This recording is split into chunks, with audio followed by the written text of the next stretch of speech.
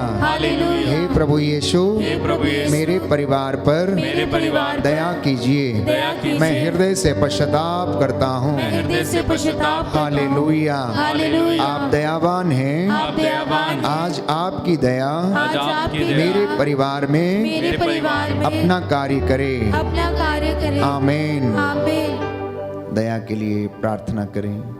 दीनहीन पश्चातापी हृदय को समर्पित करें।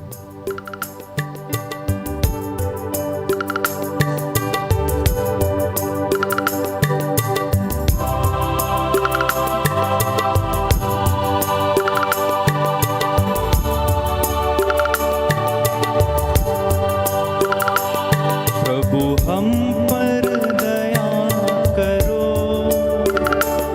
प्रभु हम पर कृपा करो, प्रभु हम पर दया करो, प्रभु हम पर कृपा करो, प्रभु हम पर दया करो, प्रभु हम पर कृपा करो, प्रभु हम पर दया करो, प्रभु हम पर कृपा करो। शरण तुम्हारी आए हैं, शीश झुकाने हे प्रभु, शरण तुम्हारी आए हैं, शीश झुकाने हे प्रभु। शरण तुम्हारी आए हैं, क्षमा पाने हे प्रभु, शरण तुम्हारी आए हैं, क्षमा पाने हे प्रभु। प्रभु हम पर दया करो, प्रभु हम पर कृपा करो,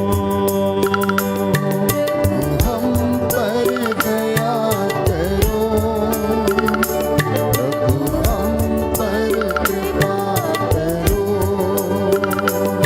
प्रभु हम पर दया करो, प्रभु हम पर कृपा करो, प्रभु हम पर दया करो, प्रभु हम पर कृपा करो। जिनके पास बाइबल है वो खोलें। पवित्र बाइबल के इन वचनों के साथ हम अपनी प्रार्थना को दोहराएं। स्तोत्रकार के साथ मिलकर इस वक्त हम प्रार्थना करेंगे कि प्रभु हमारे जीवन पर विशेष रूप से हमारे परिवार पर आशीष प्रदान करें। नवयुवक युवतियों पर, सभी छोटे बड़े बच्चों पर प्रभु आशीष दे।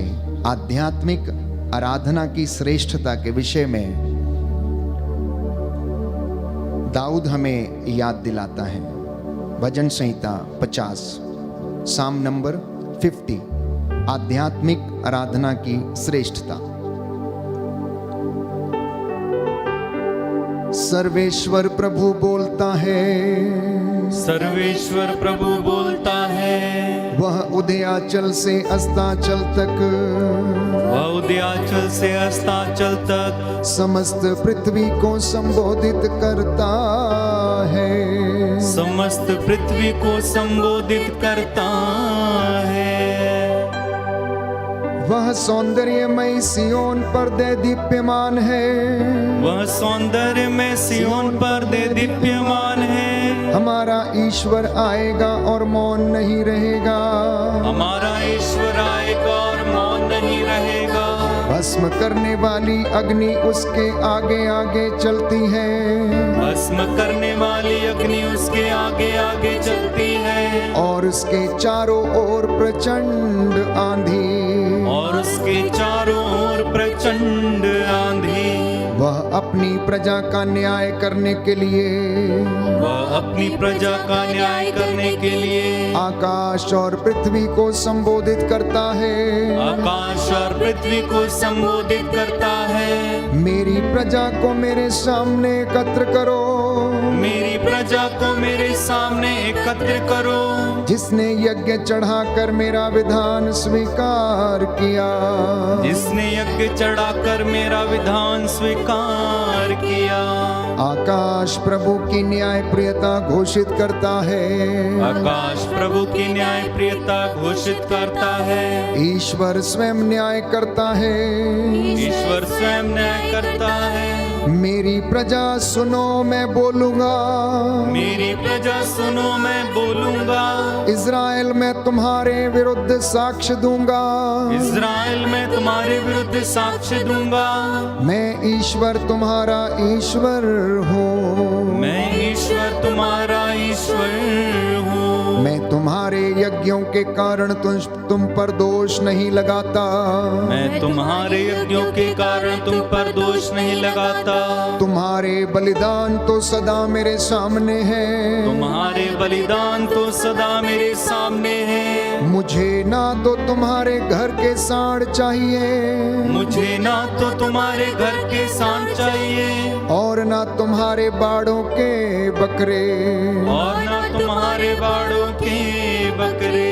क्योंकि जंगल के सभी जानवर, क्योंकि जंगल के सभी जानवर और पहाड़ों पर चरने वाले हजारों चौपाए मेरे हैं, और पहाड़ों पर चरने वाले हजारों चौपाए मेरे हैं। मैं आकाश के सभी पक्षियों को जानता हूँ, मैं आकाश के सभी पक्षियों को जानता हूँ। मैदान में विचरने वाले पशु मेरे हैं, मैदान में विचरने वाले पशु मेरे हैं। यदि मैं भूखा होता तो तुमसे नहीं कहता, यदि मैं भूखा होता तो तुमसे नहीं कहता। क्योंकि पृथ्वी और उसकी सभी वस्तुएं मेरी हैं, क्योंकि पृथ्वी और उसकी सभी वस्तुएं मेरी हैं। क्या मैं सांडों का मांस खाता, क्या मैं सांडों का मांस खाता, और बकरों का रक्त पीता हूँ, और बकरों का रक्त पीता हूँ। ईश्वर को धन्यवाद का बलिदान चढ़ाओ, ईश्वर को धन्यवाद का बलिदान चढ़ाओ, और उसके लिए अपनी मन्नतें पूरी करो, और उसके लिए अपनी मन्नतें पूरी करो।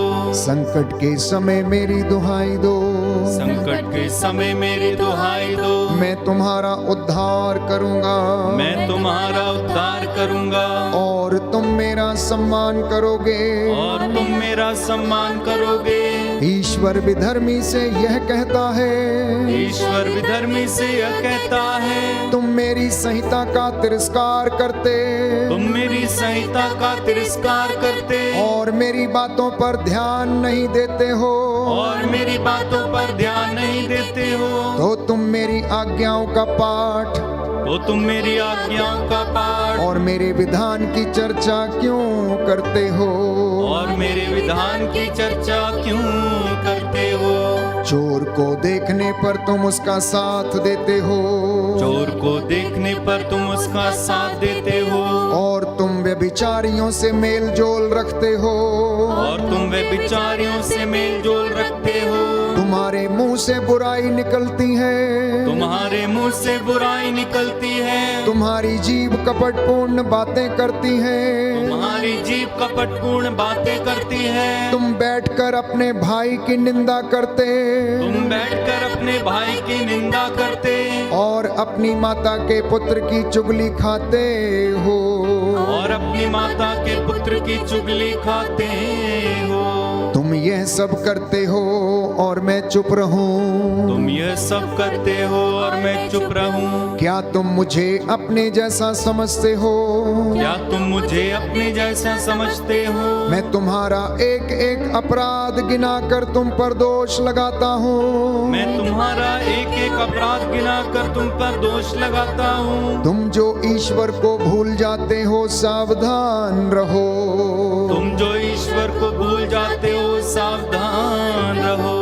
कहीं ऐसा ना हो कि मैं तुम्हारा विनाश करूं, कहीं ऐसा ना हो कि मैं तुम्हारा विनाश करूं, और तुम्हारा उद्धार करने वाला कोई ना हो, और तुम्हारा उद्धार करने वाला कोई ना हो, जो मुझे धन्यवाद का बलिदान चढ़ाता है, जो मुझे धन्यवाद का बलिदान चढ़ाता है, वही मेरा सम्मान करता है, वही मेरा सम्मान करता है, जो सदाचारी है, जो सदाचारी है। मैं उसे ईश्वर के मुक्ति विधान के दर्शन कराऊंगा। मैं उसे ईश्वर के मुक्ति विधान के दर्शन कराऊंगा। Hallelujah, hallelujah, hallelujah, hallelujah, hallelujah, hallelujah, hallelujah. Hallelujah. दोनों हाथों को खुला छोड़ें। हम इस वक्त प्रभु की हुजूरी में हैं। उसका वादा है, जहां पर 2 या 3 मेरे नाम पर एकत्र होते, मैं उनके बीच में हाजिर रहता हूं। तुम मेरा नाम लेकर जो कुछ भी मांगोगे, मेरा स्वर्गीय पिता मेरे नाम पर तुम्हें प्रदान करेगा। पवित्र आत्मा की अगुवाई मांगे, उसके वरदानों की अभिलाषा करें, उत्तम वरदानों की खोज में लगे रहें। पवित्र आत्मा इस वक्त हमें अनुग्रह के सिंहासन की ओर लेकर चले। जिसे ज्ञान की कमी है, ज्ञान के वरदान के लिए प्रार्थना करें। जिसे सहनशीलता की कमी है, सहनशीलता के वरदान के लिए प्रार्थना करें। जो ज़्यादा बोलता है वो कम बोले, इस विशेष कृपा के लिए प्रार्थना करें। क्षमा करने में असमर्थ है, गुस्सा ज़्यादा आता है, क्रोध ज़्यादा आता है, प्रभु से कहें कि प्रभु मुझे अपने जैसा बनने की कृपा दें। जो निरंतर अपने घर में झगड़ा करते हैं, प्रभु से कहें कि प्रभु मुझे इस दुष्ट आत्मा से छुटकारा दे, ताकि मैं अपने परिवार में तेरे प्रेम को अनुभव कर सकूं। पवित्र आत्मा आइए, हमें ले चलिए, अनुग्रह के सिंहासन की ओर ले चलिए।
पवित्र आत्मा को अधिकार लेने दें अपने जीवन पर, अपने परिवार पर, अपनी सोच, अपने विचारों पर, अपने कानों पर, अपनी बुद्धि पर, ताकि आप जो कुछ भी सुने, जो कुछ भी बोलें, जो कुछ भी विचार करें, वो पवित्र आत्मा की कृपा से प्रेरित हो और वो आपकी आवश्यकताओं में आपकी सहायता करे।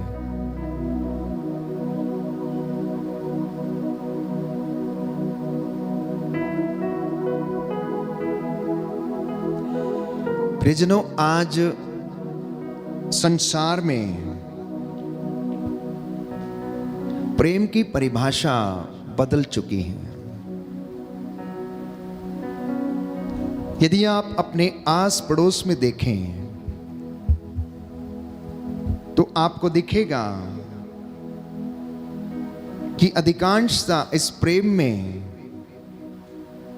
वासना छिपी हुई है। परिवार टूट रहे हैं। पति पत्नी का जो प्रेम है, प्यारे भाइयों और बहनों, अधिकांशतः वो संपूर्ण रीति से त्याग भरा प्रेम नहीं है। कुछ लोग जबरदस्ती से एक दूसरे के साथ रहने का प्रयास करते हैं।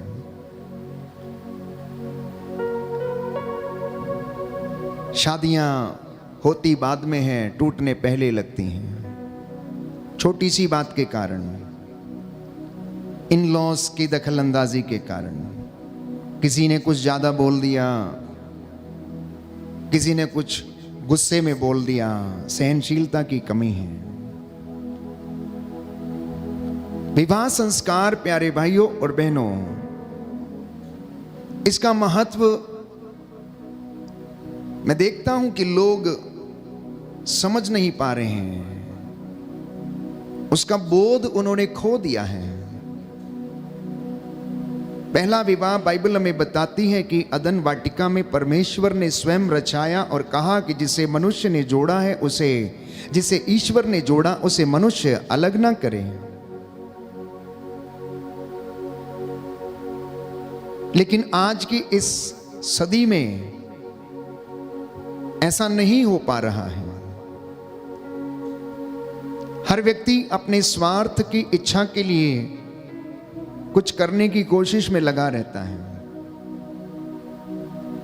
अपने पति से प्रेम नहीं मिलता तो कहीं दूसरी जगह पर प्रेम खोजने की तलाश में रहता है। सैक्रिफाइस की कमी है, त्याग की कमी है, शिकायतें ज्यादा हैं, आय कम है, लेकिन इच्छाएं ज्यादा हैं। इच्छाओं की पूर्ति करने के लिए इंसान आज के इस दौर में कुछ भी कर गुजरने को तैयार रहता है। मैं प्रार्थना कर रहा था कि प्रभु, आज आप अपने बच्चों से क्या कहना चाहते हैं। तो प्रभु ने प्रेरणा दिया कि मेरे इन बच्चों को विवाह की पवित्रता और इस संस्कार की पवित्रता के विषय में बताओ,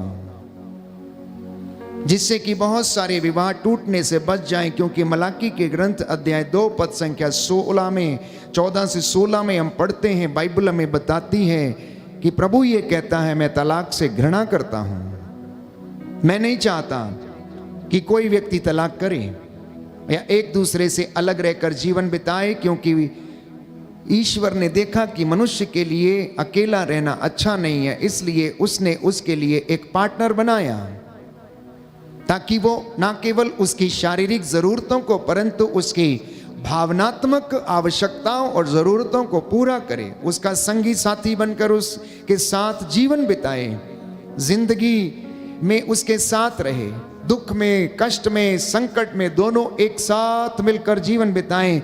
यही इच्छा थी ईश्वर की विवाह संस्कार के विषय में। लेकिन आप अपने परिवार में और पास पड़ोस में अगर आप एक नजर डालकर देखेंगे तो आज ऐसा नहीं है। दंपतियों के जीवन में फिडेलिटी नाम की चीज नहीं रह गई। ईमानदारी, वफादारी, ट्रांसपेरेंसी, पारदर्शिता नहीं रह गई है।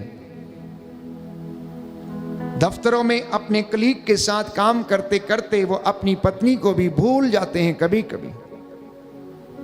और यही बातें प्यारे भाइयों और बहनों जीवन में दुख का कारण बन जाती हैं। जब पति पत्नी आपस में लंबे समय से तक दूर रहने की कोशिश करते हैं या रहते हैं, तो तीसरा व्यक्ति उस गैप को फिल करने की कोशिश करता है और हेवा के जैसे, चाहे स्त्री हो या पुरुष हो, वो प्रलोभन में पड़ जाता है। और यही कारण है कि विवाह विच्छेदन हो जाता है, विवाह टूट जाता है। संस्कार की मर्यादा को समझ नहीं पाते हैं, उसका उल्लंघन कर बैठते हैं। तो विवाह एक सामाजिक एवं कानूनी करार है, दो लोगों के बीच में होता है, जो उनके रिश्ते को कानूनी तौर पे जोड़ता है, भावनात्मक तौर पर उन्हें जोड़ता है और आध्यात्मिक जीवन के द्वारा उन्हें और ज्यादा दृढ़ बनाता है। कई लोग शादी करते हैं पैसा देखकर कि लड़का अच्छा है, बहुत पैसा है, मोटर है, गाड़ी है, बंगला है। आज की नौजवान युवतियों को कोई थोड़ा सा बहका दे, मोटरसाइकिल पे घुमा दे, अच्छी गाड़ी दिखा दे, ऑडी दिखा दे या फिर कुछ दिखा दे, वो तुरंत बहक जाती हैं और सोचती हैं कि अब बस इससे ज्यादा अच्छा कोई और व्यक्ति नहीं मिलेगा। आज की युवा पीढ़ी में एक ऐसी होड़ है प्रदर्शन करने की, दिखाने की कि हम कैसे दिखते हैं, क्या है। इसलिए आपने देखा होगा फेसबुक पर या सोशल मीडिया प्लेटफॉर्म पर जब एक व्यक्ति अपनी पिक्स या पिक्चर्स बार बार शेयर करता है या डालता है, तो आखिर क्यों डालता? पहले तो ऐसा कुछ भी नहीं था। वो बहुत ज़्यादा एडिट करके उसको डालने की कोशिश करता है और उसके बाद देखता है कि कितने कमेंट्स आए हैं, कितने लाइक्स आए हैं। हो सकता है घर में प्यार नहीं मिलता, घर में कोई अप्रिशिएट नहीं करता है, तो सोशल प्लेटफॉर्म से ये सारी बातों को वो देखकर सुनकर उन्हें आनंद आता है और खुशी होती है।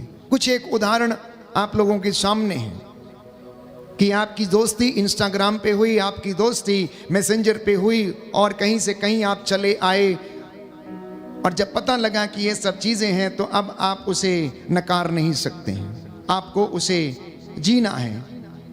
कुछ लोग वास्तव में एक दूसरे को प्यार करते हैं इसलिए शादी करते हैं, कुछ एक माता पिता के दबाव में शादी करते हैं, तो कुछ एक अपनी परिस्थितियों से मजबूर होकर शादी करते हैं, तो कुछ एक ये सोचकर शादी कर लेते हैं उम्र बीती जा रही है, चलो जैसा है अंधा लूला लंगड़ा काना सब चलेगा, कोई बात नहीं, अब तो शादी करना ही करना है, समय बीतता जा रहा है, इससे अच्छा और शायद नहीं मिलेगा, तो इसलिए वो विवाह के प्रणय सूत्र में बंध जाते हैं। लेकिन प्यारे भाइयों और बहनों, कई बार परिवार का मान सम्मान रखने के लिए लोग शादी करते हैं कि मेरे परिवार की, मेरे माता पिता की इज्जत है, इसलिए चलो मैं शादी कर लेता हूं या कर लेती हूं।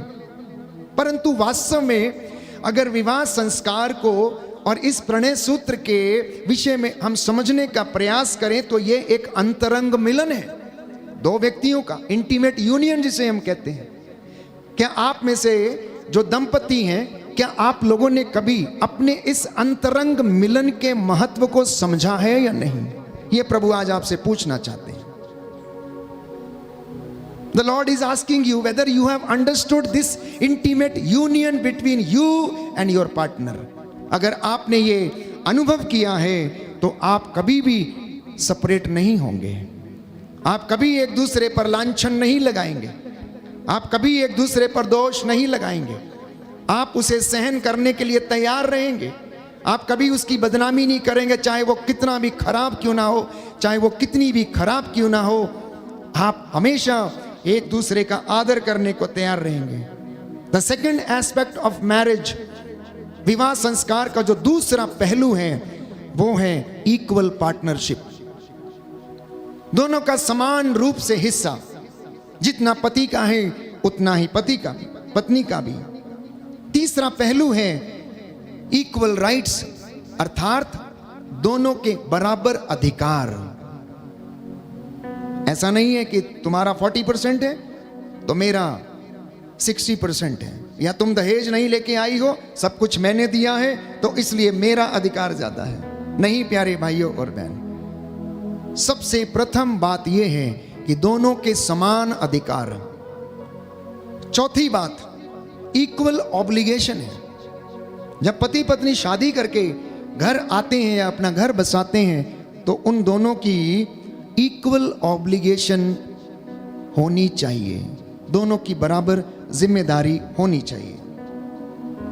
अपने बच्चों एवं इन लॉज के साथ घर में हो या घर से बाहर हो, उन्हें अपना जीवन त्याग के साथ बिताने की आवश्यकता है। तो स्त्री और पुरुष दोनों एक दूसरे के लिए बनाए गए हैं, ये आज इंसान को समझने की आवश्यकता है। They are made for each other. क्यों, आखिर क्यों? Why they are made for each other? एक दूसरे के साथ चलने के लिए, एक दूसरे की सहायता करने के लिए, एक दूसरे के साथ ईश्वर की कृपा में बढ़ने के लिए और अपने वैवाहिक जीवन के उद्देश्यों को पूरा करने के लिए, और अपने बच्चों को जिम्मेदारी के साथ बड़ा करने के लिए, उन्हें आध्यात्मिक, उन्हें नैतिक, उन्हें मौलिक शिक्षा देने के लिए आप लोगों को परमेश्वर ने एक साथ जोड़ा है। बोलिए आमेन, आमीन, हालेलुया, हालेलुया। हे प्रभु यीशु, हे प्रभु यीशु, हमारे जीवन में आशीष प्रदान कीजिए। आशीष प्रदान कीजिए। मेरे परिवार में आशीष आ जाए। आशीष आ जाए। आपका आत्मा मुझ पर अधिकार ले और आशीष प्रदान करे। और आशीष प्रदान हालेलुया, हालेलुया, हालेलुया, हालेलुया। तो चूंकि प्रभु की प्रेरणा से आज विवाह संस्कार के ऊपर मनन चिंतन करने का ये मौका मिला है, तो मैं आपको प्रभु की ओर से बताना चाहता हूं कि वैवाहिक जीवन की सफलता निर्भर करती है विश्वास के ऊपर, भरोसे के ऊपर, प्रेम के ऊपर, त्याग के ऊपर। अगर विश्वास नहीं, भरोसा नहीं, प्रेम नहीं, त्याग नहीं, पारदर्शिता नहीं, तो विवाह प्यारे भाइयों और बहनों नहीं टिक सकता, क्योंकि विवाह की नींव ही यह है। और अगर यही कमजोर है तो दोनों का दाम्पत्य जीवन में अवश्य प्यारे भाइयों और बहनों कुछ न कुछ बाधा उत्पन्न होगी और वह रिश्ता टूट जाएगा, बिखर जाएगा। उसमें कोई और व्यक्ति आकर प्यारे भाइयों और बहनों जगह बनाएगा और यह रिश्ता टूट जाएगा। तो पति और पत्नी के बीच में जो रिश्ता है वो कुछ इस तरीके का होना चाहिए जैसे पानी और मछली का है, जैसे पानी और मछली का है। मछली पानी के बिना नहीं रह सकती है। यह रिश्ता ऐसा नहीं होना चाहिए मछुआरा और मछली, जब मर्जी चाहा बंसी डाली, पकड़ ली, इस्तेमाल किया, छोड़ दिया। अगर इंसान इस बात को समझता है तो मैं समझता हूं कि उसकी जिंदगी में, उसके परिवार में आशीष अवश्य आएगी। तो परिवारों की शुरुआत ही संबंधों से होती है। अगर संबंध अच्छे नहीं है तो परिवार बन ही नहीं सकता है, परिवार बन ही नहीं सकता है। मैंने कई मर्तबा कहा आप लोगों को समझाने के लिए कि आज आप लोगों ने घर जरूर बनाए, मकान जरूर बनाए हैं, लेकिन आप अभी तक घर बनाने में सफल नहीं हुए हैं। आपके मकान आलीशान हैं, आपके बंगले आलीशान हैं, हर प्रकार की सुविधा है, बड़े बड़े पलंग, मोटे मोटे गद्दे, हर चीज शोकेस में सजा के रखी गई है। लेकिन क्या आपने अपने रिश्ते को शोकेस में सजाया है या नहीं? क्या आपने अपने घर की नींव को दृढ़ किया है या नहीं? मैं ऐसा क्यों कहता हूं? क्योंकि प्रियजनों, मकान ईंट पत्थरों, रंग रोगन, सीमेंट और रेता से बनते हैं। लोहे का इस्तेमाल किया जाता है उसमें, उससे मकान बनते हैं। लेकिन यदि परिवार बनाना है, यदि घर बनाना है, तो उसमें भरोसा, उसमें प्रेम, उसमें ईमानदारी, उसमें पारदर्शिता, उसमें त्याग, उसमें एक दूसरे को समझने की कोशिश करना, एक दूसरे को प्रेम करना, घर इन सारी बातों से बनता है। और जिन घरों में ये नहीं है वो घर नहीं, केवल मकान बनकर रुका हुआ है। इसलिए उस मकान में शांति नहीं, उस मकान में प्यारे भाई और बहनों हमेशा कुड़कुड़ाने वाली आदतें हैं, एक दूसरे को फाड़ खाने, मार डालने वाली आदतें हैं, एक दूसरे का मान सम्मान नहीं करने वाली आदतें हैं। वो दुष्ट आत्माएं उस घरों में काम करती हैं और उस घर में बहुत सी अशांति है। मैंने कहा परमेश्वर ने पहला विवाह इसलिए रचा जिससे कि सृष्टि का कार्य आगे बढ़ता जाए। अदन वाटिका में इस विवाह को रचाया गया आदम और हेवा के बीच में, और इसका उद्देश्य था कि सृष्टि का कार्य आगे बढ़े। अगर आप वचन खोल के पढ़ेंगे उत्पत्ति ग्रंथ अध्याय 1 पद संख्या 28 में, तो आपको पता लगेगा कि परमेश्वर के आदम और हेवा को जोड़ने के पीछे उद्देश्य क्या था। यदि आप उत्पत्ति ग्रंथ अध्याय 9 पद संख्या 1 में पढ़ेंगे तो बाइबल हमें बताती है कि परमेश्वर ने कहा फलो फूलो और पृथ्वी पर फैल जाओ। उत्पत्ति ग्रंथ अध्याय 2 पद संख्या 18 में हम पढ़ते हैं कि प्रभु ने कहा कि मनुष्य के लिए अकेला रहना अच्छा नहीं है। अय्यूब के ग्रंथ में हम पढ़ते हैं, बाइबल हमें बताती है कि विवाह स्वर्ग में रचाए जाते हैं। ईश्वर की इच्छा के अनुसार आप लोगों का मिलन हुआ है, और यदि आप उसको ईश्वर की इच्छा समझ के स्वीकार करते हैं तो ये आपको एक बुलाहट दी गई है कि यदि आपका पति अच्छा नहीं है तो आप उसके जीवन के अच्छा करने के लिए प्रयास करें। पत्नी अच्छी नहीं है तो उसके लिए आप प्रार्थना करें। जिस प्रकार से एक पुरोहित को या याजक को कलीसिया को आध्यात्मिकता में बढ़ाने की जिम्मेदारी दी गई है, ईश्वर तक पहुंचाने की जिम्मेदारी दी है, उसी तरीके से पति और पत्नी की भी बुलाहट है कि वे एक दूसरे को अपने विश्वास के द्वारा विश्वास में दृढ़ करें। और संत पौलुस लिखता है कि विश्वास करने वाली पत्नी के कारण अविश्वासी पति भी पवित्र हो जाता है, और विश्वास करने वाले पति के कारण अविश्वासी पत्नी भी विश्वासी बन जाती है। विवाह का एक और उद्देश्य मलाकी के ग्रंथ अध्याय 2 पद संख्या 15 में कि इस विवाह का उद्देश्य है कि परमेश्वर आपसे एक धर्मी संतति की उत्पत्ति चाहता है।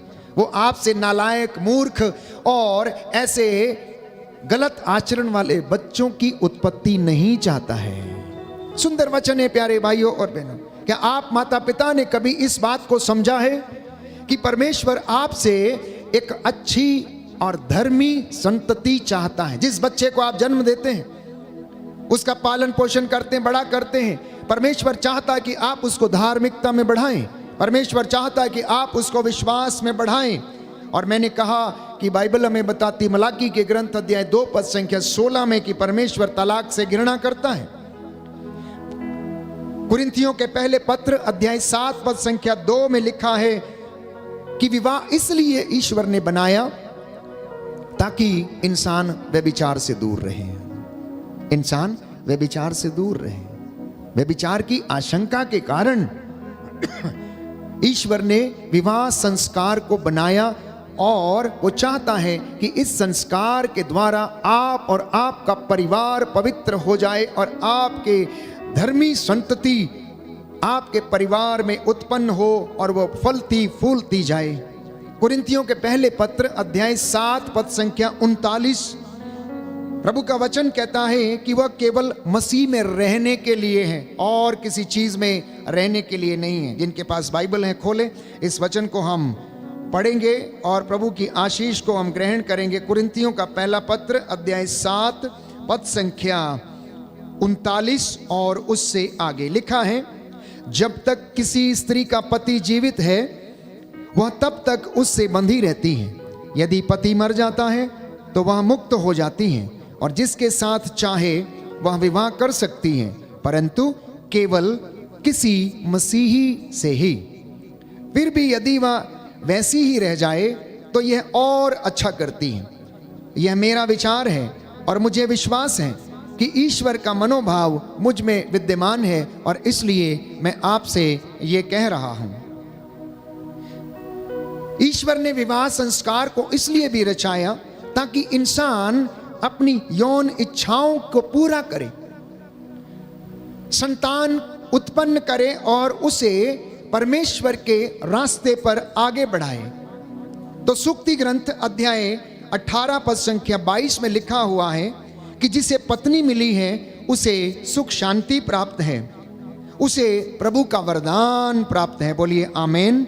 आमीन hallelujah, hallelujah hallelujah. Hallelujah Yeshu की स्तुति हो, यीशु की स्तुति यीशु हो, को धन्यवाद, यीशु को धन्यवाद, यीशु की आराधना हो, यीशु की आराधना यीशु हो, की महिमा हो, यीशु की महिमा हो, यीशु को धन्यवाद। यीशु को धन्यवाद हालेलुया, हालेलुया हालेलुया। हालेलुया पवित्र वचन कहता है, पवित्र वचन कहता सूक्ति है ग्रंथ सूक्ति ग्रंथ अध्याय 18 अध्याय पद 18 संख्या 22, पद संख्या जिसे 22, पत्नी मिली है जिसे पत्नी उसे मिली है, सुख शांति प्राप्त है, उसे सुख शांति प्राप्त उसे है, प्रभु से वरदान मिला है। उसे प्रभु से वरदान मिला है। Hallelujah, hallelujah hallelujah. हालेलुया। मूर्ख पुत्र मूर्ख पुत्र से से पिता को दुख होता है, पिता को दुख होता वो है, अपनी माता को कष्ट पहुंचाता है। वह अपनी माता को कष्ट पहुंचाता जिसका है। पुत्र मूर्ख है जिसका पुत्र मूर्ख उसे है, दुख होता है, उसे दुख होता है। मूर्ख के पिता को मूर्ख के पिता को आनंद नहीं मिलता। आनंद नहीं मिलता। Hallelujah, hallelujah hallelujah. हालेलुया। ये दो वचन मैंने पढ़े सूक्ति ग्रंथ अध्याय 17 पद संख्या 21 और पद संख्या 25 से, कि जिसका पुत्र मूर्ख है उसे दुख होता है और मूर्ख के पिता को कभी भी आनंद नहीं मिलता, क्योंकि वह उसे हमेशा कष्ट देता रहता है। मूर्ख पुत्र से पिता को दुख होता है और वह अपनी माता को भी कष्ट पहुंचाता है। इसलिए प्यारे भाइयों और बहनों, माता पिता को अपने बच्चों के प्रति अपने वैवाहिक जिम्मेदारियों को पूरा करने की आवश्यकता है। यह एक सोलम ऑब्लिगेशन है। दंपतियों का अपने संस्कार के प्रति ये एक जिम्मेदारी है, जिसके विषय में रोमियो को लिखते हुए संत पौलुस इस बात को समझाता है। अध्याय 7 पद संख्या 2 से 3 में हम पढ़ते हैं, सुंदर वचन बाइबल हमें बताती है कि किस तरह से संत पौलुस हमें समझाने का प्रयास करता, विशेष रूप से दंपतियों को। Book of Romans chapter 7 verse 2 onwards. विवाहित स्त्री तब तक विधि द्वारा अपने पति से बंधी रहती है जब तक वह जीवित रहता है। यदि पति मर जाता है तो वह अपने पति के बंधन से मुक्त हो जाती है। यदि वह अपने पति के जीवन काल में किसी दूसरे की पत्नी बन जाती है तो वह व्यभिचारिणी कहलाएगी, किंतु यदि पति मर जाता है तो वह उस बंधन से मुक्त हो जाती है। और यदि वह किसी दूसरे की पत्नी बनती है तो भी वह व्यभिचार नहीं करती।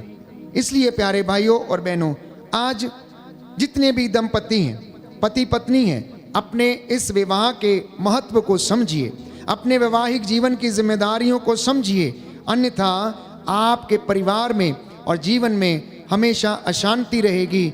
और अगर कोई बात उसमें जंगली बात पनपती है तो वह पीढ़ी दर पीढ़ी बढ़ती जाएगी। इसलिए रोमियो को लिखते हुए संत पौलुस अध्याय 11 में लिखता है, यदि जड़ें पवित्र हैं तो डालियां भी पवित्र होंगी। यदि जड़ें पवित्र हैं तो डालियां भी पवित्र होंगी। तो धन का मोह, आंखों की वासना, स्त्री का मोह एवं शरीर की वासना, प्रसिद्धि का मोह एवं जीवन और शरीर का घमंड, ये हमारे दाम्पत्य जीवन को तोड़ देते हैं, हमारे इस रिश्ते को बर्बाद कर देते हैं। तो एक पति की अपनी पत्नी के प्रति जिम्मेदारी क्या है कि उसे त्याग भरे प्रेम से प्रेम करना, पवित्र करने वाला प्रेम दर्शाना, समझने वाला और सहन करने वाला प्रेम दर्शाना, सेटिस्फैक्शन अर्थात संतोषजनक वाला प्रेम एक दूसरे के साथ साझा करना।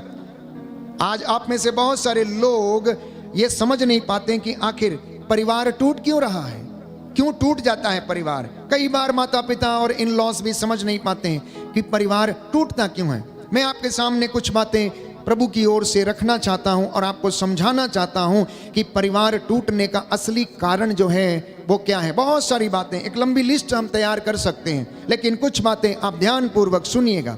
यदि दाम्पत्य जीवन में शक उत्पन्न हो जाता है तो वो रिश्ता टूट जाता है। यदि दाम्पत्य जीवन में क्रोध एवं असहनशीलता है तो भी वह परिवार टूट जाता है। यदि दाम्पत्य जीवन में एक दूसरे के प्रति नफरत और ईर्ष्या है तो भी वह रिश्ता टूट जाता है, चाहे वो दंपति के जीवन में हो, चाहे वो मित्रों के जीवन में हो। यदि मान सम्मान की कमी है तो भी वह रिश्ता टूट जाता है। किसी तीसरे व्यक्ति का इस रिश्ते में प्रवेश आपके पवित्र रिश्ते को, प्यारे भाइयों और बहनों, तोड़ देता है। गैर जिम्मेदार पति अथवा गैर जिम्मेदार पत्नी के कारण भी ये रिश्ता टूट जाता है। घर में अगर इन लॉस की दखल अंदाजी होती है तो प्यारे भाइयों और बहनों तो भी ये रिश्ता टूट जाता है। और अगर एक दूसरे में विश्वास की कमी है तो भी ये रिश्ता टूट जाता है। परिवार में यदि प्रार्थना की कमी है, आध्यात्मिक जीवन यदि नहीं है तो भी ये रिश्ता टूट जाता, बिखर जाता है। धार्मिक शिक्षा की कमी के कारण भी ये रिश्ता टूट सकता है। अच्छे संस्कारों की कमी के कारण भी ये रिश्ता टूट जाता है। एक दूसरे को क्षमा नहीं कर पाना तो भी रिश्ता टूट जाता है। और अंततः यदि नशा या ड्रग्स है या परिवार को समय नहीं देना, इसके कारण भी रिश्ता टूट जाता है। अक्सर मैंने कहा है कि आप रिश्तों की लड़ाई मत लड़िए, आप रिश्तों की लड़ाई मत लड़िए। जब आपके आपस में झगड़ा हो जाता है तो वहां पर रिश्तों को मत रखिए। मनमुटाव होना स्वाभाविक है। एक दूसरे के साथ विचारों में जो भिन्नता है, एक दूसरे के विचार जो अलग हैं, ये स्वाभाविक बात है। लेकिन इसके बीच में रिश्ता नहीं आना चाहिए। हमारे किसी भी अलग विचार के कारण उसका असर हमारे रिश्ते पर नहीं पड़ना चाहिए। हम महीनों भर उससे बात नहीं करते, उसके घर आना जाना छोड़ देते हैं प्यारे भाइयों और बहनों, उसकी निंदा करने लगते हैं इधर उधर पीठ के पीछे। हम बात नहीं करना चाहते और इसलिए वो दरार बढ़ती जाती हैं, बढ़ती जाती हैं, बढ़ती जाती हैं। परिवार आध्यात्मिक जीवन का केंद्र है। याद रखिए, माता पिता को एक बहुत बड़ी जिम्मेदारी प्रभु ने दी है। एक धर्मी संतति पैदा करना, अच्छे नागरिक पैदा करना, अच्छे मनुष्य, अच्छे युवक, अच्छी युवतियों को पैदा करना, ताकि आने वाली वंशों को वो और ज्यादा अच्छी शिक्षा दे सकें। प्रभु का वचन संत पौलुस हमें समझाता है, बुजुर्गों को कहता है समझाओ कि ये तरुण स्त्रियों के लिए उदाहरण बने।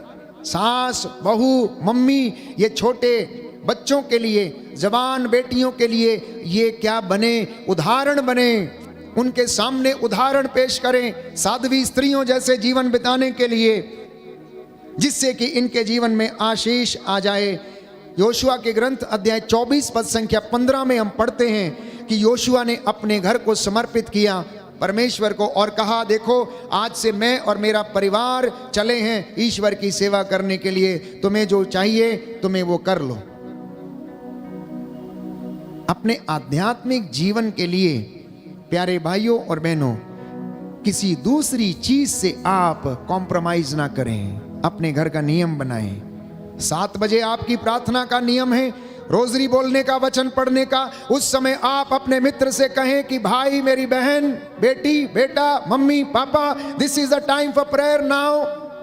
क्योंकि इसी प्रार्थना के कारण मेरा परिवार टिका हुआ है, इसलिए ये समय हम किसी को नहीं दे सकते, ये समय हम परमेश्वर को देंगे। मैं आपसे प्यारे भाइयों और बहनों वादा करता हूं कि आपका परिवार परमेश्वर को यदि समर्पित है तो आपके परिवार में कभी भी कोई भी ऐसी अनहोनी नहीं होगी जो कि शैतान उसे तोड़ना चाहे या उसे बर्बाद करना चाहे। क्योंकि बाइबल ये कहती है, प्रभु ये कहता, जो मेरा सम्मान करता है मैं भी उसका आदर और सम्मान करता हूं। और यदि आपने वो समय परमेश्वर को दिया है, अपना महत्वपूर्ण समय परमेश्वर को दिया है, तो परमेश्वर आपके घर में उस वक्त आकर आशीष प्रदान करता है। हमने देखा परिवारों में कई बार लोग, क्योंकि आज पार्टी है, क्योंकि आज संडे है, क्योंकि आज हमारा ये दिन है, तो प्यारे भाइयों और बहनों क्या प्रॉब्लम है? पार्टी है तो क्या प्रॉब्लम है? कोई त्योहार है तो क्या प्रॉब्लम है? प्रार्थना का समय है, प्रार्थना करके आप पार्टी करिए। प्रार्थना का समय है, प्रार्थना करने के बाद आप अपने समारोह बिताइए। प्रार्थना का समय, प्रार्थना करने के बाद आप अपने बच्चे का जन्मदिन मनाएं। प्रभु मना नहीं करता है, लेकिन वो हमें याद दिलाता है। आज हमें वो याद दिलाता है कि हम उसे कितना महत्व देते हैं। और जिस घर में मदर तेरेसा कहती है प्रार्थना नहीं है, वो घर बिखरा हुआ है। But the family which praise together it stage together. उनके जीवन में कितना भी कष्ट, दुख, परेशानी, चिंता क्यों ना हो, लेकिन वो उसे सहन कर लेते हैं। अय्यूब अपने बच्चों को बचाने के लिए आप जानते हैं क्या किया करता था?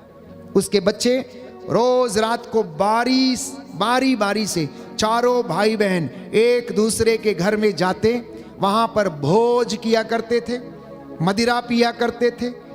और अय्यूब को लगता था कि इन्होंने खाने पीने की अवस्था में शायद कोई पाप ना कर डाला हो, कोई गंदी हरकत ना कर डाली हो, इसलिए वो उनसे कह नहीं पाता था, क्योंकि वो जवान थे। मम्मी पापा को हो सकता है जवान बच्चे कुछ गलत बोल दें, क्रोध से बोल दें और कहें तुम्हें इससे क्या मतलब, तुम जानती ही क्या हो, तुम जानते ही क्या हो। ऐसा लगता है जैसे उन्होंने पूरी दुनिया देखी है। वो माँ वो बाप जिसने बेटे और बेटी को बोलना सिखाया, मम्मी और पापा कहना सिखाया, जो जिंदगी भर उनके नैपी धोती रही, साफ करती रही, वो आज वो बच्चा बोलता है कि तुम्हें मालूम ही क्या है, तुम जानती ही क्या हो, तुम्हें मोबाइल चलाना ही नहीं आता, तुम यहीं रहो। प्यारे भाइयों, विडंबना है ये समय की, ये समय की विडंबना है। मैं आपसे कह देना चाहता हूं नौजवानों कि अगर आपके पास आधुनिक शिक्षा है तो आपके माता पिता के पास अनुभव है, जिंदगी को जीने का अनुभव है, सुख दुख को सहन करने का अनुभव है, गर्मी में और ठंड में आपकी सेवा करने का उन्हें अनुभव है। उनकी हड्डियां आज भी मजबूत हैं कि वो आपकी देखभाल कर सकती हैं, लेकिन आपकी हड्डियां इतनी खोखली हो चुकी हैं कि आप अपनी माँ और बाप को एक दिन और एक रात बिठा के खिला भी नहीं सकते, आप उनके लिए जाग भी नहीं सकते। आपकी दशा ये है क्योंकि आपको अपने मोबाइल से फुर्सत नहीं, मित्रों से फुर्सत नहीं, पार्टी से फुर्सत नहीं, और आपको कैबरे और ऐसी तमाम चीज़ों से फुर्सत नहीं है। आपका दिमाग भी खोखला है क्योंकि इस मोबाइल ने आपको खोखला कर दिया, याददाश्त भी खोखली हो चुकी है। लेकिन आपकी माँ बाप की हड्डियां इतनी मजबूत हैं, उनके पास इतना अनुभव है कि आज भी वो भले और बुरे का ज्ञान उनमें मौजूद है, इसलिए उनका सम्मान करना, इसलिए उनका सम्मान करना। तो अय्यूब अपने नौजवान बेटे और बेटियों के लिए बारी बारी से क्या करता था? बलिदान अर्पित करता था। सुबह सुबह उठकर उनके लिए प्रार्थना करता था, हे ईश्वर इन्हें क्षमा कर। हो सकता है रात के अंधकार में इन्होंने कोई अश्लील हरकत कर दी हो और वो ईश्वर से माफी मांगता था। मरियम यीशु के चरणों में बैठती हैं और ईश्वर का वचन सुनती हैं, और प्रभु कहता है कि मरियम ने उत्तम भाग चुन लिया। लूकस के सुसमाचार अध्याय 10 पद संख्या 39 में हम पढ़ते हैं। लीडिया नाम की एक स्त्री के विषय में हम पढ़ते हैं, लीडिया ने सब परिवार प्रभु को ग्रहण किया। प्रेरितों के कार्यकलाप अध्याय 16 पद संख्या 15 में हम पढ़ते हैं। परिवार की जब बात आती है तो जब पौलुस और सीलस बंदी गृह में थे तो उस वक्त कारापाल जो उस वक्त वहां पर मौजूद था, प्रभु के इन दासों की बेड़ियां खुल जाती हैं और कारापाल ये सोचता है कि ये लोग यहां से भाग जाएंगे और अब इन्हें सजा मिलेगी। तो वो पूछने लगता, सज्जनों मुक्ति प्राप्त करने के लिए हमें क्या करना चाहिए? तो प्रेरित लोग उन्हें बताते हैं कि तुम ईशा के नाम पर बपतिस्मा ग्रहण करो तो तुम और तुम्हारा घराना उद्धार पाएगा। तो आज सबसे पहले मम्मी और पापा को उद्धार पाने की आवश्यकता है। आज सबसे पहले मम्मी और पापा को धर्मी बनने की आवश्यकता है। आज सबसे पहले नव विवाहित दंपतियों को संतान के रूप में एक धर्मी संतति का बीज बोने की आवश्यकता है। सबसे पहले उन्हें परमेश्वर का वचन सुनने और सुनाने की आवश्यकता है।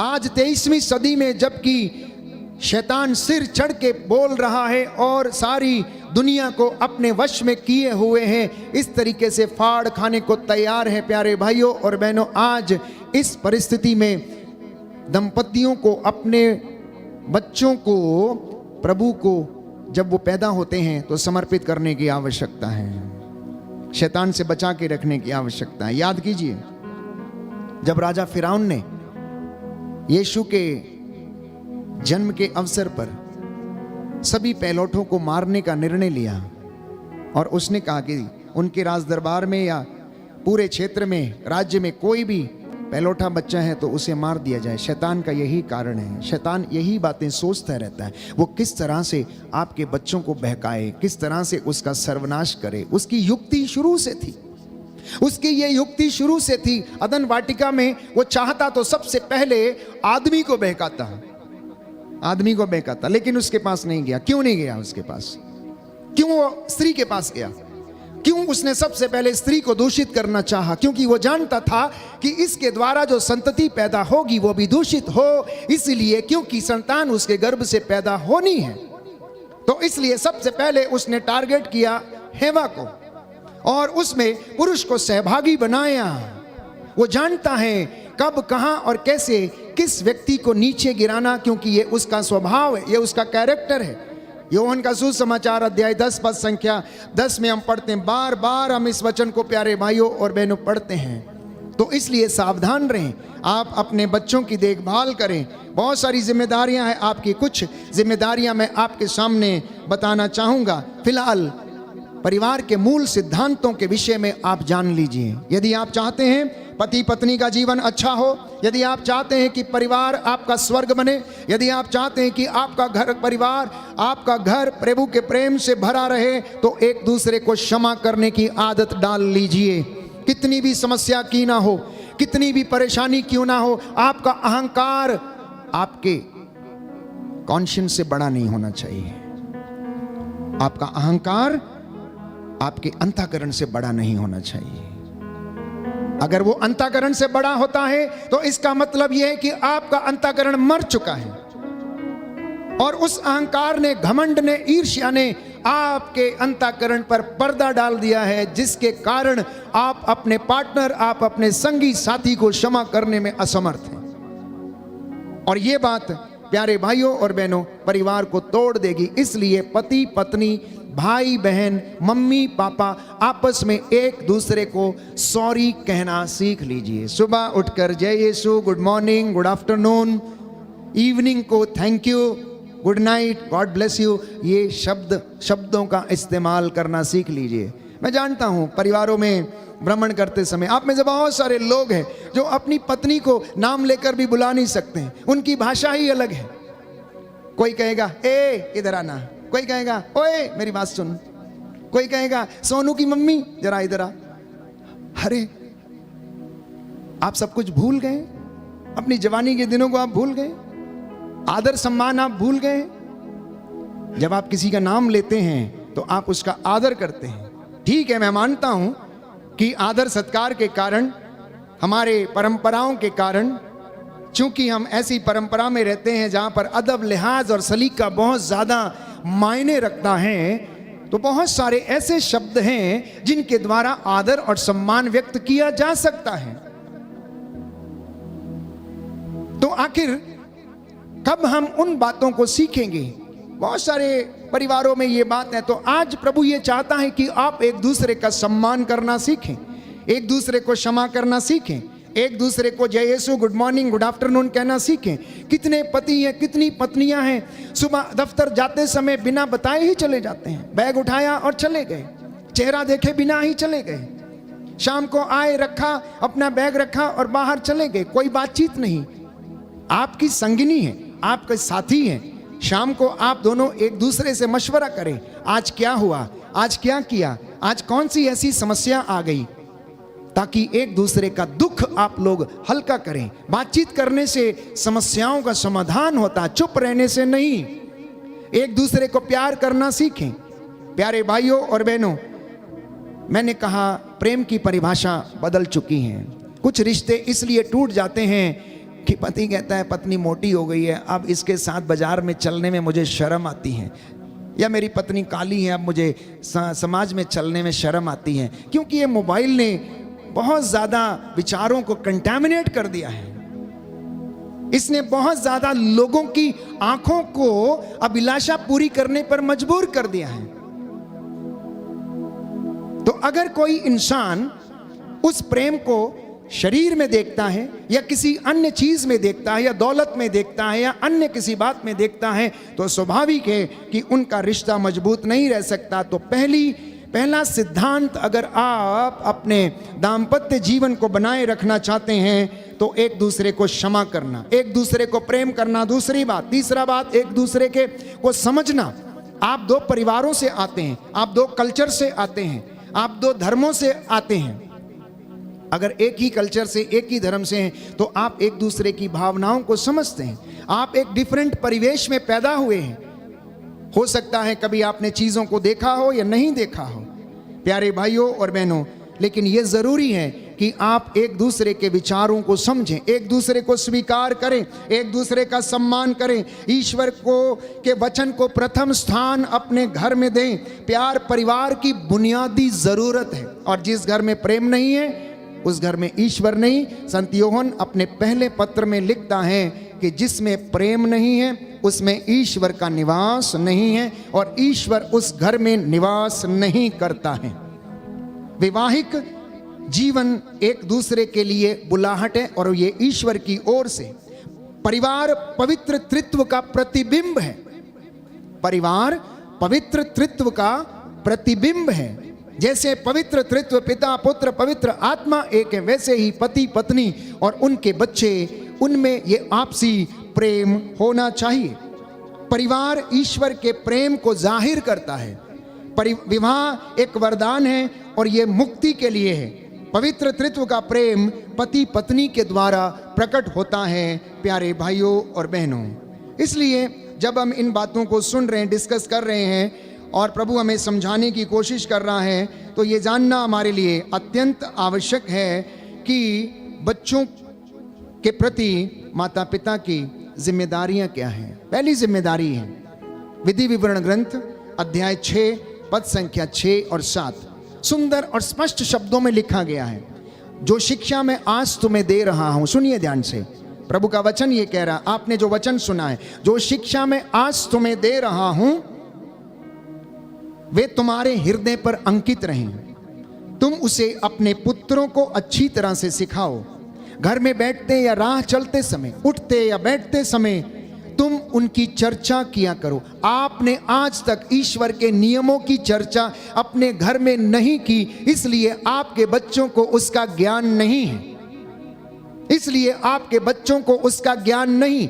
बचपन से ही जब बच्चा पैदा होता है, आप अपने घर में ईश्वर की संहिता और उसके नियमों की चर्चा किया करें, और वह सुनेगा, उसके मन में रजिस्टर होगी बातें, और वो अपने मार्ग से कभी नहीं भटकेगा, कभी नहीं भटकेगी। दूसरी जिम्मेदारी, अपने बच्चों को ट्रेनिंग देना है। सूक्ति ग्रंथ अध्याय 22 पद संख्या 6, book of Proverbs chapter 22 verse 6, युवक को बचपन से ही सन्मार्ग की शिक्षा दो, और वो बुढ़ापे में उससे कभी नहीं भटकेगा, सदा उसका पालन करेगा। यशाया नबी का ग्रंथ अध्याय 38 पद संख्या 19 उसका दूसरा भाग, book of Isaiah chapter 38 verse 19 the second part, पिता अपने पुत्रों को सत्य प्रतिज्ञता का ज्ञान कराएं। यह दूसरी ट्रेनिंग मम्मी पापा को अपने बच्चों को देने की आवश्यकता है। तीसरी बात, मुख्य रूप से शोक गीत अध्याय 2 पद संख्या 19, उठो और रात को चिल्लाओ। वो माता पिता जिनके बच्चे बहक गए हैं, जिनके बच्चे बातचीत नहीं सुनते, जिनके बच्चे आदर सम्मान नहीं करते, जिनके बच्चे नशे में पड़े हुए हैं, जिनके बच्चे ड्रग्स में और ऐसी तमाम बातों में उलझ गए हैं, उन माता पिताओं के लिए प्रभु का वचन ये कहता है, उठो रात को चिल्लाओ। पहले पहर अपना हृदय पानी की तरह बहा दो। अपने बच्चों के प्राण बचाने के लिए प्रभु के सामने हाथ उठाकर प्रार्थना करो, क्योंकि वे गलियों की नुक्कड़ में मूर्छित पड़े हुए हैं और भूख के कारण तड़फ रहे और बेहोश पड़े हुए हैं। इसलिए आप अपने हाथों को ऊपर उठाएं और प्रार्थना करें। जो प्रार्थना में हाथ ऊपर उठे रहते हैं, प्यारे भाइयों और बहनों, वो आशीर्वाद प्राप्त करते हैं। याद करिए मूसा के वो हाथ जो इजरायली प्रजा के लिए, जब वो योशुआ की अगुवाई में युद्ध लड़ रहे थे, प्यारे भाइयों और बहनों, मूसा ने हाथों को उठाया, मध्यस्थता की, जब तक उसके हाथ ऊपर थे तो ये प्रजा जीतती गई। उसी तरह से जब तक मम्मी पापा के हाथ अपनी संतानों के लिए ऊपर उठे रहते हैं, आपके बच्चे जीतते जाएंगे, क्योंकि आपके बच्चे अंधकार की शक्तियों से युद्ध लड़ रहे हैं। जैसा कि इफिसियों के पत्र अध्याय 6 पद संख्या 10 और उससे आगे संत पौलुस लिखता है कि हमारी लड़ाई अंधकार की शक्तियों से, आकाश की दुष्ट आत्माओं से है, और आपकी संतानें ये युद्ध कर रही हैं। उनसे जिताने के लिए आपको विश्वास में पूर्ण रहकर अपने हाथों को ऊपर उठाए रखने की आवश्यकता। इसलिए ढिलाई ना बरतें, सुस्ती ना बरतें, आलस में ना जाएं, पैसे के पीछे ना भागें, आप प्रभु के वचन के पीछे भागें, क्योंकि लिखा है मत्ती के सुसमाचार अध्याय 6 पद संख्या 33 में कि तुम सबसे पहले ईश्वर और उसके राज्य और उसकी धार्मिकता की खोज करो, बाकी की चीजें तुम्हें मैं यूं ही दे दूंगा, तुम्हें यूं ही मिल जाएंगी। प्यारे भाइयों और बहनों, तीसरी जिम्मेदारी माता पिता की, कुरिन्थियों का दूसरा पत्र अध्याय 12 पद संख्या 14 में माता पिता का ये फर्ज है, ये ड्यूटी है कि वो अपने बच्चों को अच्छी चीजें उपलब्ध कराएं, ताकि वो किसी दूसरे के सामने हाथ ना फैलाएं, वो किसी दूसरे का आसरा ना देखें। इसलिए मम्मी पापा का ये फर्ज है कि वो अपने बच्चों को अच्छी चीजें उपलब्ध कराएं और अपने बच्चों का जीवन नर्चर करें, उन्हें ईमानदारी, वफादारी, सौम्यता, प्रज्ञा, प्रेम, त्याग, मेहनत करना उन्हें सिखाइएगा। बच्चों पर नियंत्रण रखना भी आपकी जिम्मेदारी है। तिमोथी का पहला पत्र अध्याय 3 पद संख्या 4, मैंने कहा सवाल आपके हैं और जवाब प्रभु के हैं। आप सवाल पूछिए, आप एक सवाल पूछिए और बाइबल में आपके सवाल का जवाब छिपा हुआ है। लेकिन हम पूछना नहीं चाहते और ना ही पढ़ना चाहते हैं, क्योंकि यदि हम पढ़ लेंगे तो हमें फॉलो करना पड़ेगा। इसलिए प्यारे भाइयों और बहनों, पवित्र बाइबल हमें बताती हैं कि जब लोगों को ये चेतावनी दी गई कि आप लोग पश्चाताप करो, स्वर्ग का राज्य निकट आ गया है, तो संत योहन जब सुना रहा था, लोगों को आगाह कर रहा था, तो वो कहने लगा, ए सांप के बच्चों, ए करात के बच्चों, तुम्हें किसने आने वाले आगामी दुख के विषय में तुमने किसने बता दिया कि तुम ईश्वर के पास लौट कर चले आओ और पश्चाताप कर लो और उससे क्षमा की याचना कर लो। पवित्र बाइबल हमें बताती है, बाइबल यशायाह नबी के ग्रंथ में ये लिखा है, यशायाह लिखता है कि कहीं ये लोग ईश्वर का वचन सुन ना लें, क्योंकि यदि सुनेंगे तो इन्हें ईश्वर के पास लौटना पड़ेगा, अपने भोग विलास भरे जीवन को, हर प्रकार के जीवन को त्यागना होगा, एंटरटेनमेंट और ऐसी तमाम बातों को त्यागना होगा, क्योंकि मसीही जीवन जीना एक किसी हर व्यक्ति का काम नहीं है। क्रिश्चियन लाइफ जीना हर कोई व्यक्ति ये नहीं कर सकता है प्यारे भाई और बहनों। इसके लिए बहुत बड़ा साहस चाहिए, इसके लिए बहुत बड़ी ताकत और हिम्मत चाहिए, इसके लिए ईश्वर की कृपा चाहिए। जिसे ईश्वर अपनी ओर आकर्षित करता, केवल वही इस विश्वास में जी सकता है। और परमेश्वर उन लोगों को आकर्षित करता है जो उसे प्रसन्न करते, उसे खुश करते, उसकी आराधना करते, उस पर श्रद्धा रखते हैं, और तब वो अपनी ओर उन्हें आकर्षित करता है। इतना ही नहीं, और भी आपकी जिम्मेदारी है कि बच्चों को प्यार करना। तीतुस का ग्रंथ अध्याय 2 पद संख्या 1 से 6, बाइबल भरी हुई है माता पिता की जिम्मेदारियों को समझाने के लिए। संत पौलुस तीतुस को लिखता है कि सबके लिए यह शिक्षा दो, वृद्ध से लेकर तरुण स्त्रियों तक, युवक युवतियों तक, कि अपने बच्चों को प्रेम करें, उन्हें गाली ना दें, उन्हें झिड़के नहीं, उन्हें प्रेम करना सिखाएं, ईश्वर की संहिता के विषय में उन्हें सिखाएं। याद करिए, जो आप बोएंगे वही आप लुनेंगे। इसी के साथ साथ आपकी एक जिम्मेदारी और भी ज़्यादा है। कई माता पिता कहते हैं हमारे बच्चे हमारी बात नहीं सुनते, बचपन से उन्हें सुधारिए। सुक्ति ग्रंथ अध्याय 13 पद संख्या 24 में लिखा हुआ है, जो छड़ी नहीं लगाता वो अपने पुत्र का शत्रु है, और जो पुत्र को प्यार करता है वो दंड देने से नहीं हिचकता है। इसलिए बचपन में ही उसे आप इन सारी बातों को फॉलो करना सिखाइए। लिखा है सुक्ति ग्रंथ अध्याय 19 पद संख्या 18, अपने पुत्र को दंड दो, इसमें उसका कल्याण है, उसकी मृत्यु का कारण आप लोग ना बनिए। उसको दंड दीजिए। अगले वचन में लिखा हुआ है अध्याय 22, सुक्ति ग्रंथ अध्याय 22 पद संख्या 15, नवयुवक के हृदय में जो मूर्खता घर कर गई है उसे अनुशासन की लाठी निकाल देगी। यदि किसी नौजवान के हृदय में मूर्खता घर कर गई है, अनुशासन की लाठी उसे निकाल देगी। अध्याय 23 पद संख्या 13, सुक्ति ग्रंथ book of Proverbs chapter 23 verse 13, युवक को दंड देने से मत हिचकिए, छड़ी लगाने से वो मरेगा नहीं, परंतु उसका जीवन संवर जाएगा, उसका जीवन संवर जाएगा। प्रभु से प्रार्थना करें। आप दंपति अपने जीवन में कोई कमी घटी है तो प्रभु से कहें कि प्रभु मैं इन बातों से अनभिज्ञ था, मुझे इनका पता नहीं था। मुझे आशीष दीजिए, जो वचन मैंने आज सुने मेरे हृदय पर अंकित हों। मैं अपने बच्चों को आपकी वेदी पर समर्पित करता हूँ। मैं एक दूसरे का आदर करने के लिए हम तैयार हैं प्रभु, एक दूसरे को क्षमा करने के लिए हम तैयार हैं। हमारे परिवार में आप आइए, हमें आशीष प्रदान कीजिए, हमारी बुजुर्गी में, हमारे विश्वास में हमें दृढ़ बने रहने की कृपा प्रदान कीजिए। आइए हम प्रार्थना करें और अपने परिवारों को समर्पित करके ईश्वर से आशीष और कृपा मांगें। परमेश्वर का आत्मा हमारी अगुवाई करे, स्वर्गदूत हमारे घर को संरक्षित करें, उसके पावन क्रूस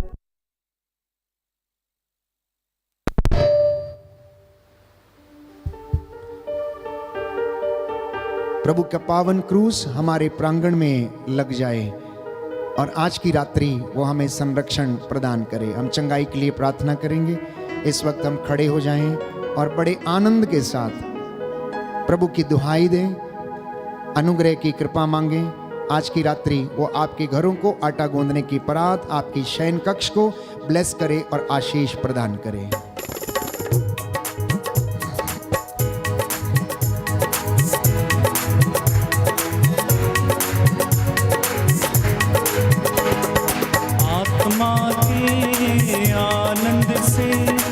दिल मेरा भर दे प्रभु।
Hallelujah hallelujah hallelujah hallelujah hallelujah hallelujah hallelujah hallelujah hallelujah hallelujah hallelujah hallelujah hallelujah hallelujah hallelujah hallelujah hallelujah hallelujah. धन्यवाद यीशु, धन्यवाद प्रभु हमसे बातें करने के लिए। तेरे इन बेटे और बेटियों पर दया कीजिए अब्बा पिता, स्वर्ग द्वार खोल दीजिए। तेरे रूह का मसा इनके परिवारों पर छा जाए, इनका दाम्पत्य जीवन पवित्र होने दे। एक दूसरे के प्रति सहनशीलता, ईमानदारी, वफादारी, प्रेम, भरोसा इनके जीवन में बढ़ता जाए। हे प्रभु, इनके जीवन में पारदर्शिता आए, ये आध्यात्मिक जीवन में बढ़ते जाएं, विश्वास में दृढ़ बने और अपने वैवाहिक जीवन में पवित्रता बनाए रखें। Hallelujah hallelujah. इनका वैवाहिक जीवन अदूषित रहे, ये एक दूसरे का सम्मान करें, अपने संतान की रक्षा करें, उनका पालन पोषण करें, उन्हें संस्कारों और विश्वास में बढ़ाएं। आज की रात्रि प्रभु इन्हें कृपा प्रदान कर। तूने हमसे बातें की हैं, हम विश्वास करते हैं तूने अपने वचन के द्वारा हमसे बोला है। आज जिनसे इस परिवार ने तेरा वचन स्वीकार किया, जिस व्यक्ति ने अपने दाम्पत्य जीवन में इस वचन को ग्रहण किया है, उनके जीवन में चंगाई आ जाए, शांति आ जाए। दया कीजिए अब्बा पिता, दया कीजिए। Hallelujah hallelujah. हम अपनी जरूरतों को परमेश्वर के चरणों में रखें। वो दयावान है, वो दया का सागर है, हमारी प्रार्थनाओं को सुनता और कबूल करता है। आपके मन में अनेक आशाएं हैं, उम्मीदें हैं, अपेक्षाएं हैं। इस वक्त मांगिए जो मांगना है। प्रभु कहता है तुमने मेरा नाम लेकर अभी तक कुछ नहीं मांगा, मांगो और तुम्हें दिया जाएगा। धरती के ऊपर, आकाश के नीचे, जहां पर दो व्यक्ति एक मत होकर कुछ भी मांगेंगे, मेरा स्वर्गीय पिता उन्हें प्रदान करेगा।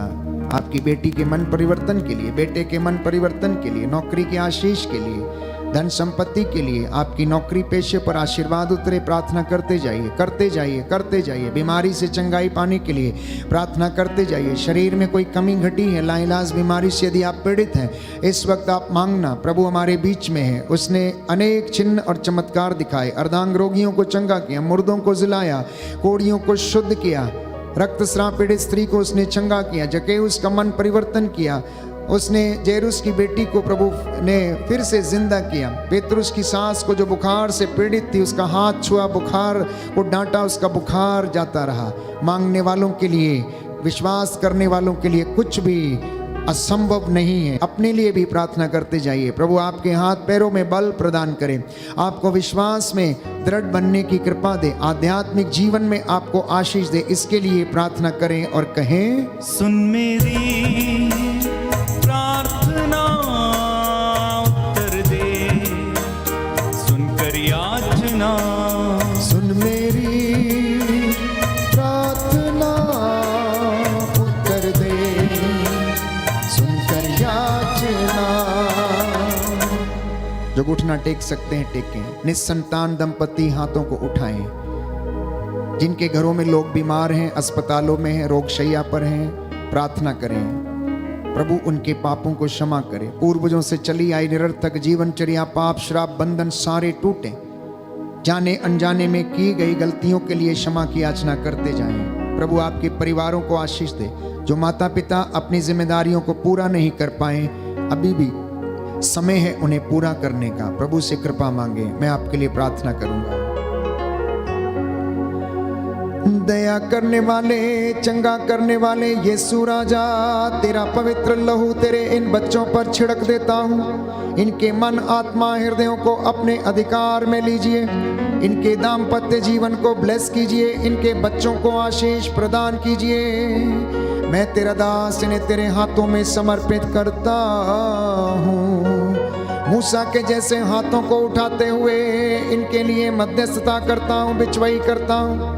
इनके सारे गुनाहों के लिए मैं तेरा दास प्रायश्चित करता हूँ। हे प्रभु, ये मेरा विश्वास है कि तू मेरी प्रार्थना को सुनता और कबूल करता है।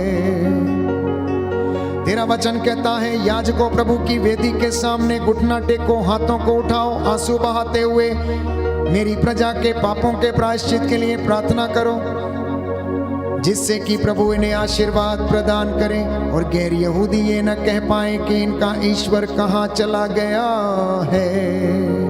हम विश्वास करते हैं तू रोगियों को चंगा करता, दुखियों को दिलासा देता, उनके घावों पर पट्टी बांधता है, तू मुफलिसों को बहाल करता है, तू पिता का अब्दी नूर है। प्रभु यीशु, तू राजाओं का राजा, प्रभुओं का प्रभु है। सब कुछ तेरे द्वारा, तेरे लिए और सब कुछ तेरी महिमा के लिए बनाया गया है।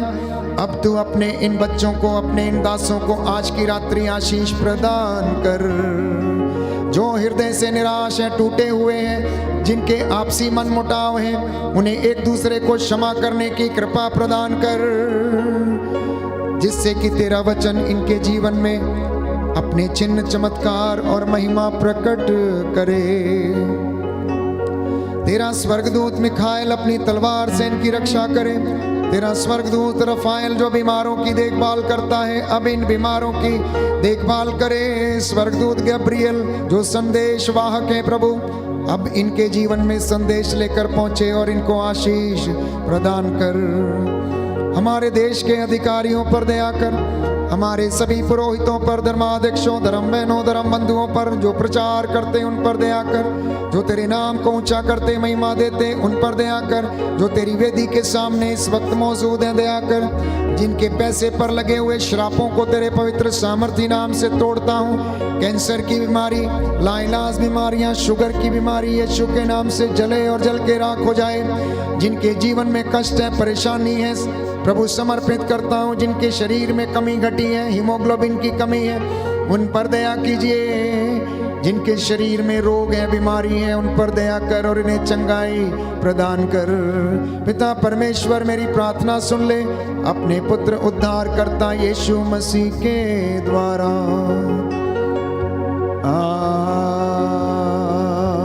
आमीन। पवित्र परम प्रसाद की आराधना हो, स्तुति हो, महिमा हो सदा सर्वदा। पवित्र परम प्रसाद की आराधना हो, स्तुति हो, महिमा हो सदा सर्वदा। पवित्र परम प्रसाद की आराधना हो, स्तुति हो, महिमा हो सदा सर्वदा, सदा सर्वदा।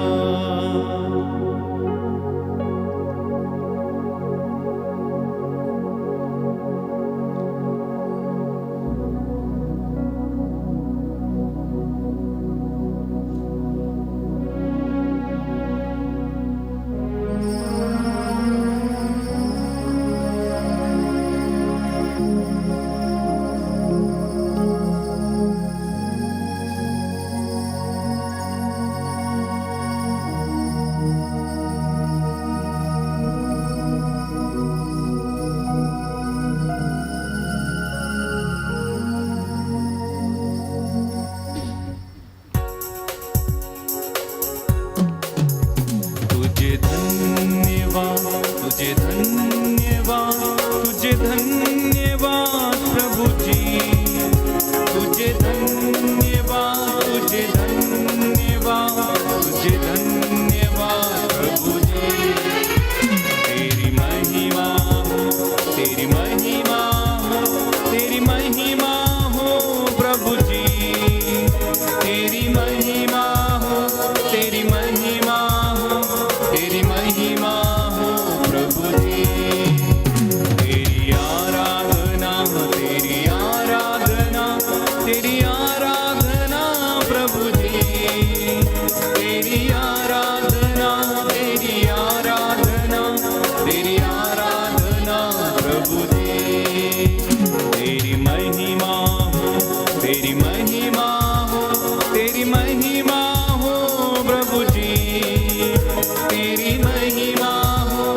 तेरी महिमा हो प्रभु जी, तुझे धन्यवाद प्रभु जी, तेरी आराधना प्रभु जी। सबको जय यीशु की। प्रभु आपको आशीष दें।